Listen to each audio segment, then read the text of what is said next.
रूही के सामने आया सुकून का सारा सच। हाँ जी दोस्तों, अब रूही के सामने सुकून का सारा सच आ गया है। तभी वह रूही ने वह पेंटिंग को जला के वह नाहर को किया मुक्त। हाँ जी दोस्तों, और वह जो कि सुकून थी उसको हमेशा के लिए कर दिया मुक्त। हाँ जी दोस्तों, और वह नाहर भी अब ठीक हो गया। नाहर ने लगाया रूही को गले। हाँ जी दोस्तों, जब वह रूही जब निकल कर जाती है तभी देखते हैं कि कमरे की ओर से कुछ धुआं सा निकल रहा होता है।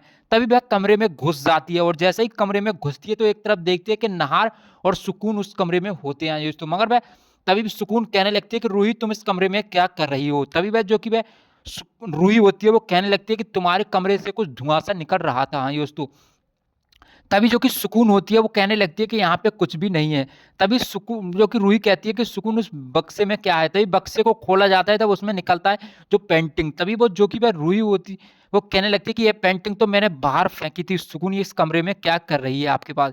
तभी जो कि नाहर होता है वो कहने लगता है कि वह सुकून एक फैशन डिजाइनर है, वो कुछ भी बना सकती है दोस्तों, तुम उसके बीच में क्या कर रही हो, जाओ कमरे से बाहर निकलो। दोस्तों जी, इस बात को सुनने के बाद वह रूही कमरे से निकल आती है, और वह नाहर की आंखों में बिल्कुल भी रूही के लिए प्यार ही नहीं होता, क्योंकि वह नाहर अब सुकून के कब्जे में था पूरी तरीके से। मगर जो कि बस सुकून होती है वो अब नाहर से शादी करने वाली थी।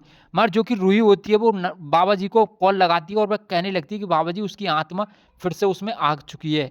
तभी वो जो कि बाबा जी कहते हैं कि भाई अब रूही बेटा तुम ऐसा कुछ भी मत करना, तुम गंगा जल लेके और वह क्या कहते हैं उस पे छिड़क देना। तभी जो कि वह रूही होती है वो उस पेंटिंग को लेके वह भागने लगती है और मंदिर की ओर। जो कि सुकून होती है वो जैसा ही वह उस पेंटिंग को देखती है तो बस सुकून हवा में होकर वह रूही को रोकने की कोशिश करती है, और वह नाहर भी धीरे धीरे चलने लगता है।